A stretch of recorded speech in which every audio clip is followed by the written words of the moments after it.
to meet you today. How are you doing?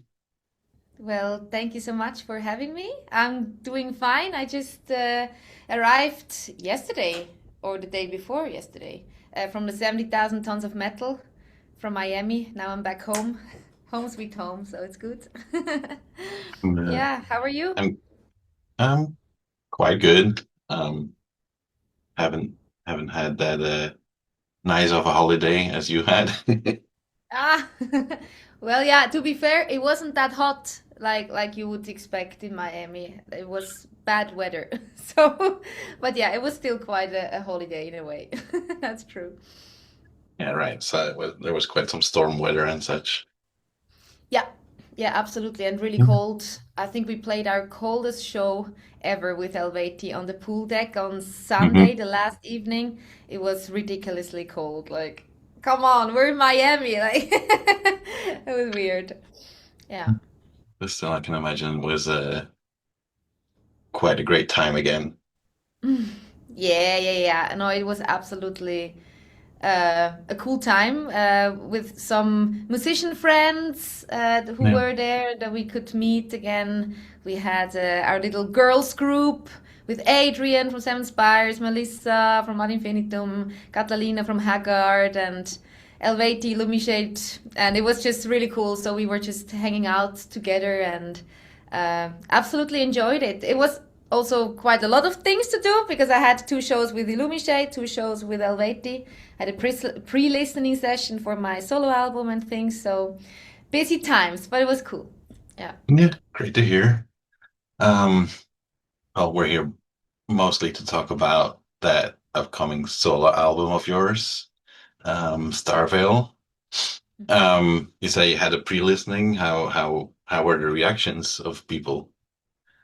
Actually, very, very good. I was a little bit nervous because it was the first time that I'm showing any of these unreleased songs to people and then to just see their reaction. I was a bit nervous, but super, super nice reactions. They were always clapping and yeah, I don't know, they stayed there, which is also a good sign, I would say. I think they enjoyed it. And I can't wait for them to dive into it with the full songs. I only showed some snippets, and it Okay. was quite noisy in the room. So I think once you can listen properly to it, you understand even more. Mm. Yeah. It's nice to hear that the first reactions at least seemed really positive.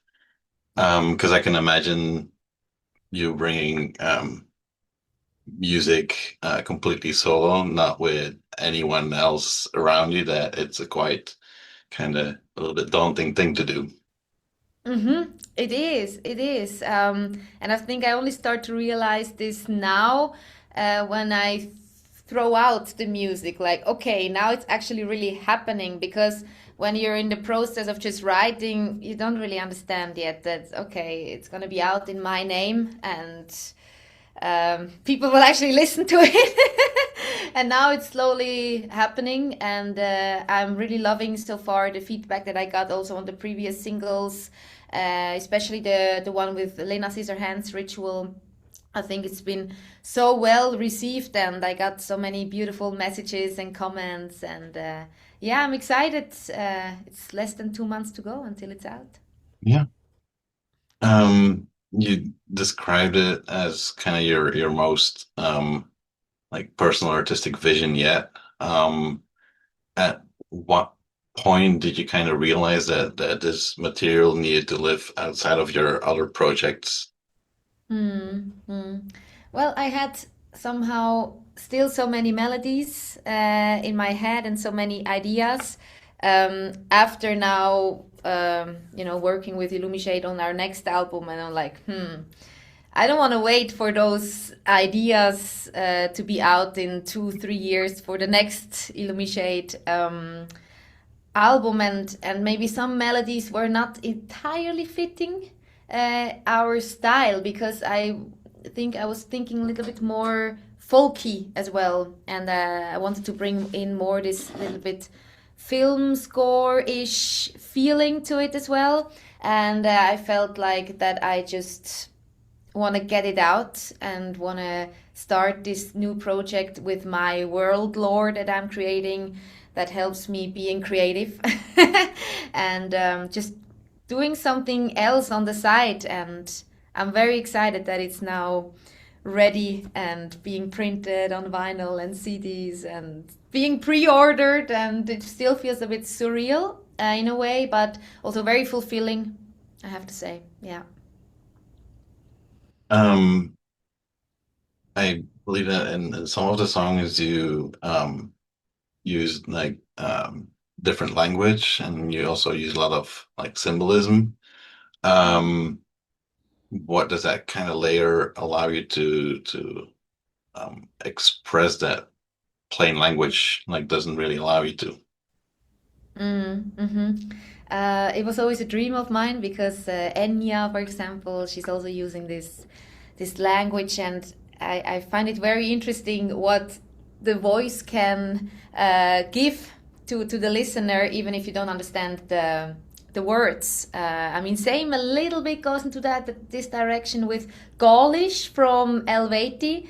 I mean, it was a real language, but it's nobody really understands it these days, and it's still so interesting to see. No matter where we are with Eluveitie, they are touched by this language, right? And I think that there is so much more to expressing emotions than words. And for me, it's so interesting to experiment with different vowels and consonants and put them together and see how that makes the song feel and how this shapes my singing as well. So I really wanted to yeah, experiment with that a lot, and I have two different kind of languages in it, a little bit more a rough folky earthy, and then a little bit more elfish one. So maybe those listeners who really dive into it will understand what I mean. Yeah, like I've been listening to the album already a little bit Ah, in preparation all for right. this. All right. Yeah, Yeah. it was really cool to hear those like suddenly like pops of different languages in there. Um, yeah, I feel like I'm guessing it's sort of when you don't necessarily have to worry as much about the words that I guess you can like express yourself emotionally with just like using your voice as like more like an instrument. Yeah, absolutely. And also those vowels shaping my voice. It's kind of like a give Mhm. and a take. Yeah, I think it's so interesting how singing or the tone of the voice can change depending on the language you sing, and it's really fun to experiment with that. Yeah, I think one of the first bands that I kind of experienced something similar was with Igor, who's using a completely like fake language while they're singing. Igor. It Yeah, the French experimental um, Hmm. metal. Super It's cool. a mix of like metal and folk and electronic music, and it's like they're Oh, quite wow. getting quite popular, and what their vocalists are bringing, it's pure Mm.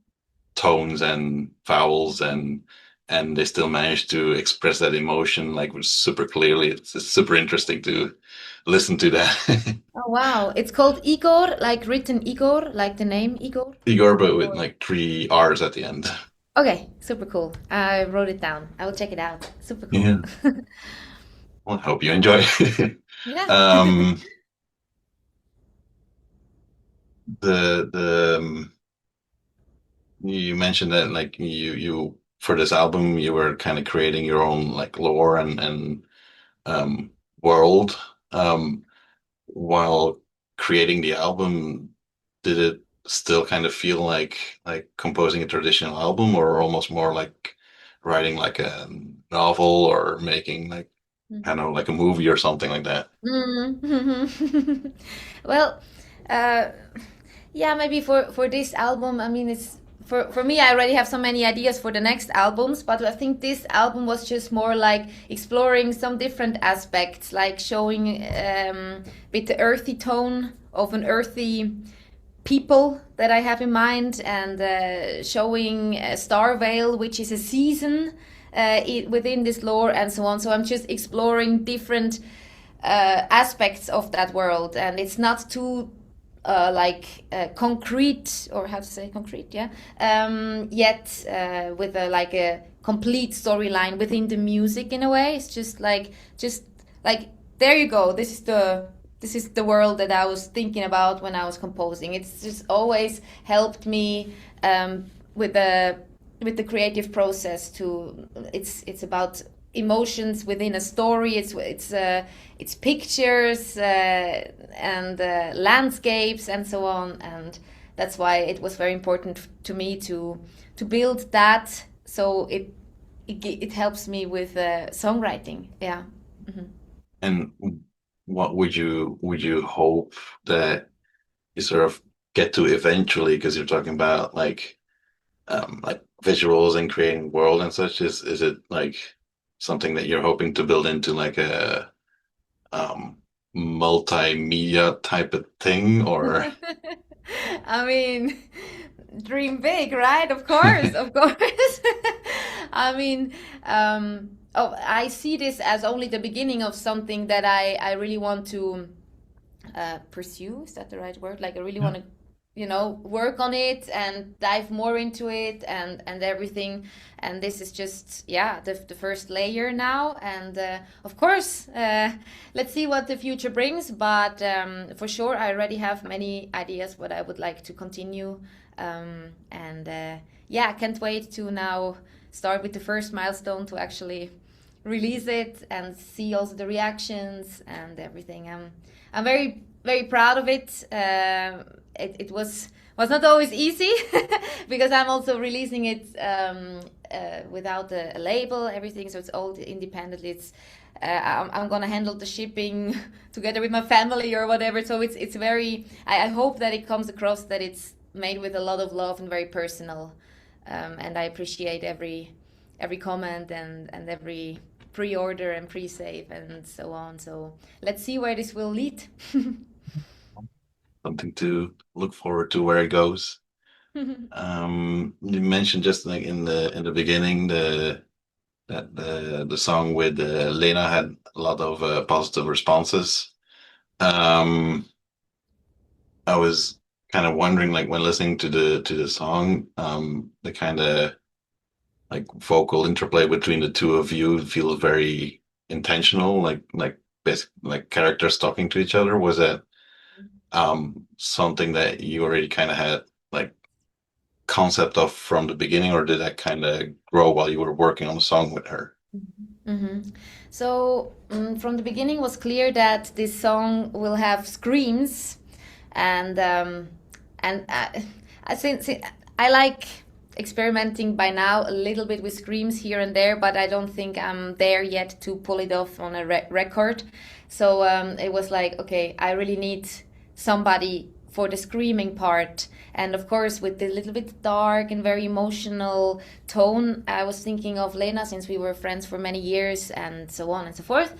And once she kind of said, yeah, she would have the time to record it, um, I dove into like how to make the clean vocals as well, like interacting together and so on. That it's like a question answer, and then we sing together and we do the harmonies and so on. So yeah, this was more or less the process. First it started with screams, and I really wanted her screams there, and then we developed it with the clean vocals, and I'm very happy how it turned out. And it was very important to me to give enough space. I like when you do a feature, I think you need to let this feature shine, and I hope, at least in my opinion, and it's really, Lena has her beautiful spots, and for me it's always the goosebump moment when she starts screaming. uh, and I love our interplay, and especially in the end when I do the high uh, clean vocals and she is screaming underneath it, and together it brings this very intense emotions to it. And yeah, I think it turned out really cool. Yeah, I agree. um Talking about features for this specific project, is there like anyone that you sort of have in mind that you would love to kind of work with on like a future song? Oh, well, there's plenty. There's plenty that I would like to contact and so on. I mean, be it female or male vocals, would be interesting to do a feature with the male vocals as well.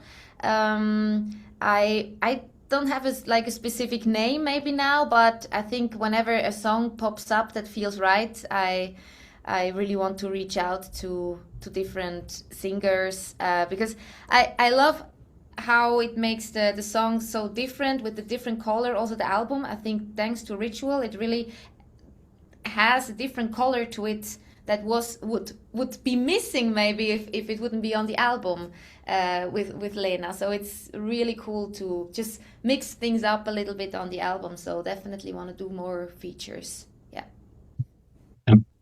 That's always a very tricky question to ask. There's always tons of names that pass by. and Yeah, I mean, yeah, there's just too many, and of course it also depends a little bit on who do I know, who can I reach easier, who would be interested in doing that, and so on. So it's so many factors. Who has time for it? So for example, with Lena, it was like, okay, we have like 1 week, 10 days. Do you have time? It was really the last song on the album, and first it didn't even exist, and we were like, something is missing. We need one more song, and then Ritual came to life, and just there's so many factors that need to fit that the feature actually happens, especially with a music video. So we were very very lucky now with Lena. Yeah. um, the whole album, you're moving through a lot of different kinds of let's say music genres. There's a little bit more metal, and then there's like those very kind of fragile bits, and like you said, folky.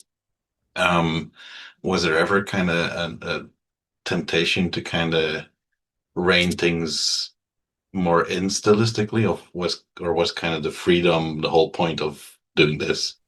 Mm, mm. So a bit more about these like reprises, as I call them, these like interludes and so on. It was always a dream of me to do these things. Like I like it when in an album you can hear certain motifs or melody fragments, and you hear it in a completely different setting.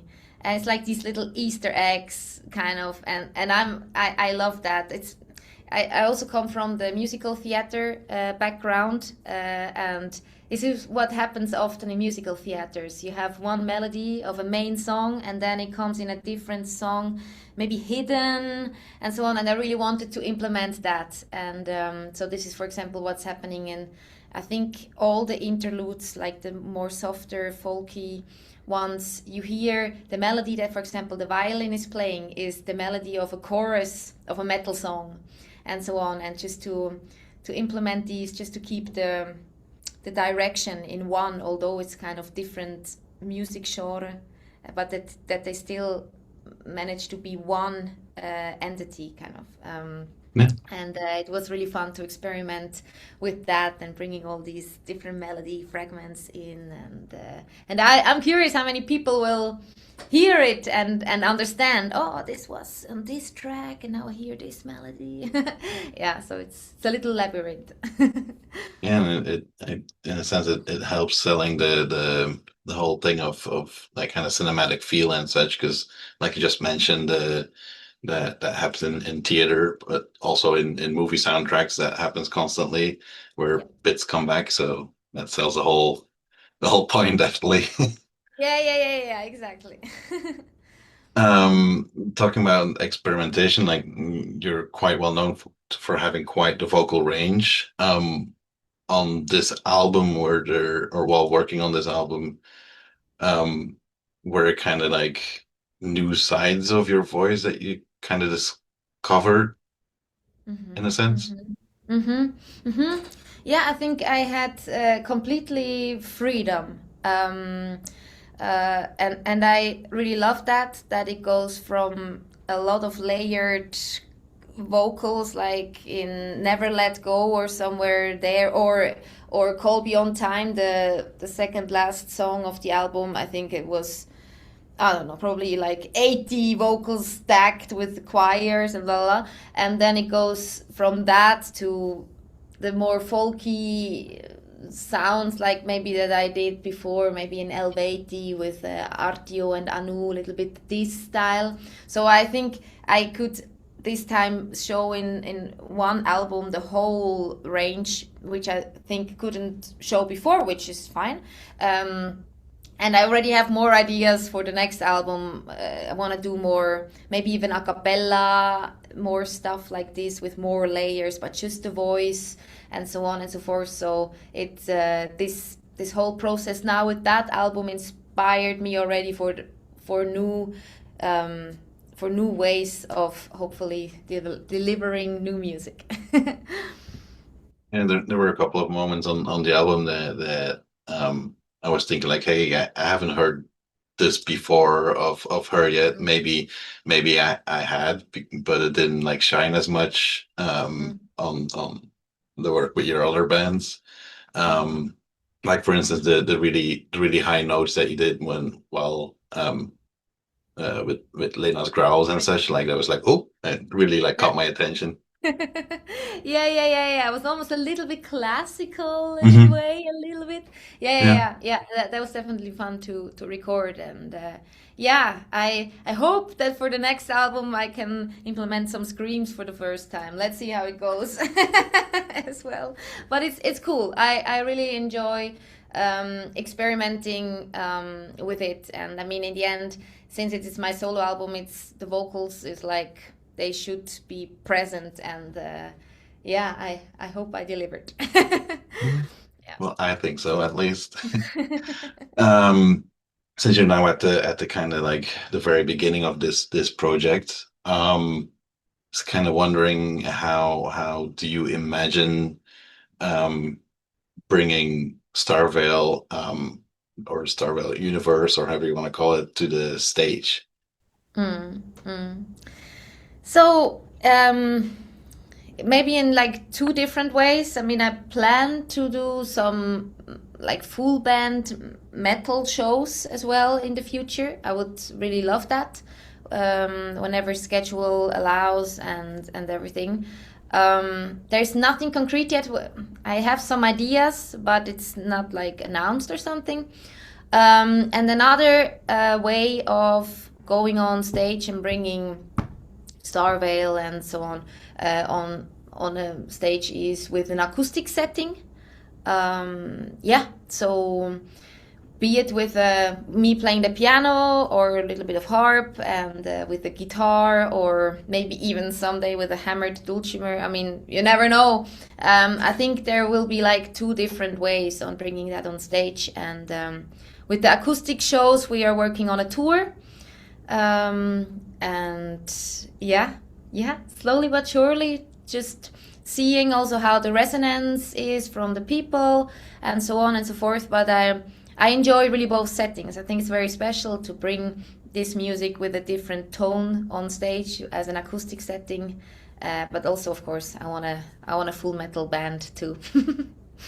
Yeah. Well, look, looking forward to at some point experience both sides, like the kind of cinematic feel of your songs and some of the folky bits and such. It kind of, in a sense, reminds me a little bit of, for instance, Auri or Eye of Million, Oh and yeah. Uh-huh. experiencing that live is always like something very special. So I'm kind of like looking forward to like, I don't know, I guess experience something similar. Oh, well, yeah. Oh, Eye of Melian, yes, I really love them and the world that they create. And this would also be a goal of mine. Like so far, when I had some acoustic shows, I really want people to escape a little bit for an hour or two. The reality. It's also what music was for me. Often, not always, but often, it's a little bit of an escape.